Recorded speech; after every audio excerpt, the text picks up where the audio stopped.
ẹ̀dọ̀ kí ìròyìn lórí Bembeyeke TV. Ọkùnrin Ojowu kan kun ọ̀rẹ́bìnrin rẹ̀ wẹ́lẹ́wẹ́lẹ́ dojú ikú, iléeṣẹ́ ọlọ́pàá sì gbé jàǹtò. Orí ló kó yọ, wọn ìbá ti dáná sun ládùúgbò. Iléeṣẹ́ ọlọ́pàá ló ṣàlàyé pé àwọn ti ráwọ́ tó ọkùnrin kan tórúkọ ẹ̀ ń jẹ́ Kenneth fún bí ó ṣe kun ọ̀rẹ́bìnrin rẹ̀ wẹ́lẹ́wẹ́lẹ́.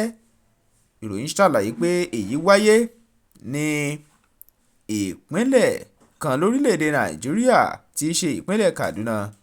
Àwọn èèyàn agbègbè City Rand ní ìròyìn ṣàlàyé ẹ̀ wípé wọ́n fẹ́ bẹ̀rẹ̀ sí í na ọkùnrin náà débi tí wọ́n fẹ́ fi sọná sí i látàrí bó ṣe pa ọ̀rẹ́bìnrin rẹ̀ Ebenezer Agada ọmọ ọdún 27.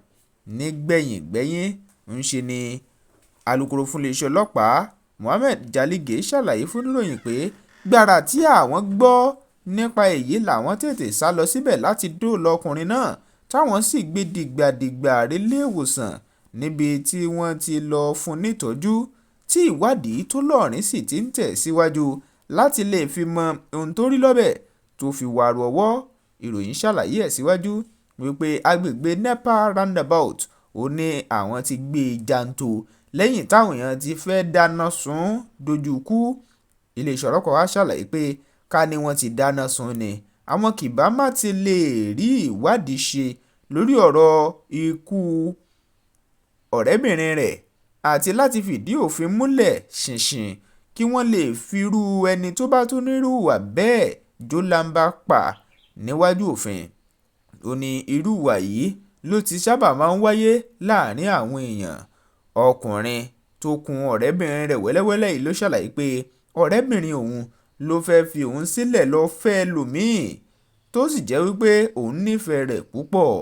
Ìfẹ́ onígbónára ló sì sún dórí eléyìí. Òkú náà ni wọ́n ti gbé lọ sí ilé ìwòsàn láti lọ́ọ́ fi ṣe àyẹ̀wò tí wọ́n máa ń ṣe lẹ́yìn ikú kí wọ́n lè fi mọrú ikú tó parú ẹni bẹ́ẹ̀.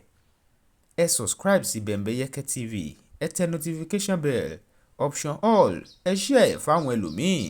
Olúwatóbilọ́ba Fásùgbà ló kọ mi fún Bembeyeke TV.